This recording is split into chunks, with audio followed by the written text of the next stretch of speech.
নমস্কার বন্ধুরা, আজ আমি হাজির হয়েছি এক বিরাট খাওয়া দাওয়ার অ্যারেঞ্জমেন্টের জায়গা থেকে। হ্যাঁ বন্ধুরা, আমাদের দোকানে 30 বছর পূর্তি উপলক্ষে যে খাওয়া দাওয়ার অ্যারেঞ্জমেন্ট করা হয়েছিল তার রান্নাশালার ভিডিও নিয়ে আজকে আমি হাজির হলাম। ইচ্ছা ছিল পুরো 1 বছর পর আমি এই ভিডিও পোস্ট করব। কিন্তু না বন্ধুরা, শুভ নববর্ষের প্রথম মাসেই আমি সেই ভিডিও পোস্ট করে দিলাম। রান্নাশালায় এখন ভীষণ ব্যস্ততা। দুপুরবেলার আমাদের প্রধান রাঁধুনি ঠাকুরমশাই হচ্ছেন ইনি রান্নাবান্নায় ব্যস্ত। এইটা মুড়ি খাবারের তরকারি হচ্ছে আলুর দম। আলুর দম দেখে তার লোভ সামলানো যাচ্ছে না। এই দেখুন, আমার কর্তামশাইও আলুর দম একটু রান্না করতে চলে এলেন। আমারও ইচ্ছা করছে একটু রান্নাটা করি। সকালবেলায় চা বিস্কুট খাওয়ার পরে ব্রেকফাস্টের জন্য রয়েছে মুড়ি, মিষ্টি আর আলুর দম। সেই আলুর দমই এখন তৈরি হচ্ছে। আসলে কি বলুন তো, 10টার মধ্যে আমরা যদি না মুড়িটা খেয়ে নিতে পারি আমাদের যেন দিন চলে না। আমার ছেলেও চলে এসেছে রান্নাশালায়, কীরকম কী রান্নাবান্না হচ্ছে দেখতে। আর ও দেখুন আলুর দমটা রান্না করতে আরম্ভ করে দিল। আমার ছেলেরা ছোট থেকে তো দেখে আমি রান্নাবান্না করি, সেই জন্য ওদেরও রান্নাবান্নার খুব ইন্টারেস্ট। এদিকে জোর কদমে সবজি কাটাকাটির কাজ চলছে। আর এখানে দেখুন মুগের ডাল কাঠখলায় ভাজতে দেওয়া হলো, তেল ছাড়া আর কি, কাঠখলা বলা হয় যেটাকে।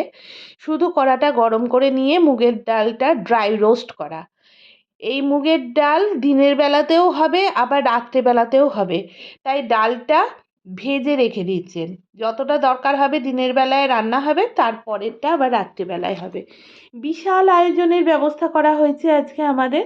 সকালে চা বিস্কুট, তারপরে ব্রেকফাস্টে মুড়ি মিষ্টি আলুর দম, দুপুরবেলায় বাঁশকাঠি চালের ভাত, ভেজ মুগ ডাল, আলু পোস্ত, কাতলা কালিয়া আর চাটনি। রাত্রেবেলায় তো বহু রকমের আইটেম আছে, সেটা আমি রাত্রের ভিডিওতে বলবো। রূপম দা আজকে আমাদের এই রান্নাশালার ম্যানেজার, ওনার ওপর সমস্ত দায়িত্ব অর্পণ করা হয়েছে। আমার হাজব্যান্ড তো দাঁড়িয়ে দাঁড়িয়ে গল্প করছেন। দেখুন রান্না বান্না জোর কদমে চলছে। দুপুরবেলার জন্য আলু পোস্ত হচ্ছে। আলু পোস্ত প্রায় শেষের দিকেই।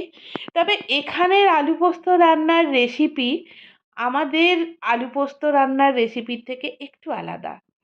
দেখুন পটলকে টিপে টিপে জলের মধ্যে ডোবানোর চেষ্টা চলছে। পটল কোনোদিনও ডোবে? পটল চিংড়ির পটল এগুলো রাত্রেবেলায় হবে। আর এদিকে দুপুরবেলায় ভাত রান্না হবে বলে বাঁশকাঠির চাল বালতিতে ঢেলে নেওয়া হচ্ছে। এইটাই এবার ভাতটা চাপানো হবে চালটা ধুয়ে। এদিকে চাটনির জন্য টমেটো নেওয়া হলো। টমেটোর চাটনির রেসিপিটা আমি দেখছি রাঁধুনি বামুন ঠাকুরের একটু আলাদা। এই দেখুন বন্ধুরা, মেটুদা বসে বসে আমার হাজব্যান্ডের সঙ্গে খোশ মেজাজে গল্প করছেন, কিন্তু আমার মনটা পড়ে রয়েছে সেই টমেটোর চাটনির দিকে। দেখুন গোটা গোটা টমেটো প্রথমে দিয়ে তাতে গরম জল দিয়ে টকবক করে ফোটানো হচ্ছে।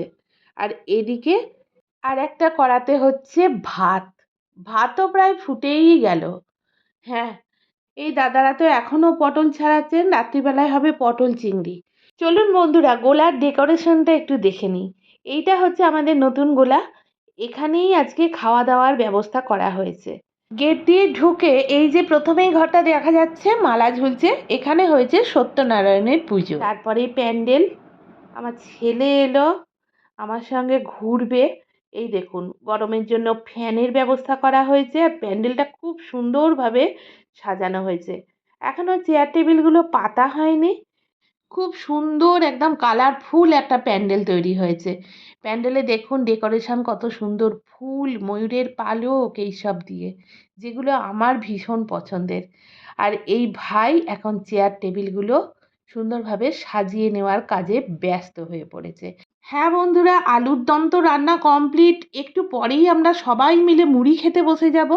এদিকে ওই দাদা মনে হয় খোয়া ক্ষীর আর টক দই এরকম টাইপের কিছু একটা আনলেন। তো বন্ধুরা চেয়ার টেবিল সাজানো চলছে, এরপরে এর ওপরে আবার কভার চাপবে। তো মুড়ি খেতে খেতে আবার আসছি, ততক্ষণ টাটা।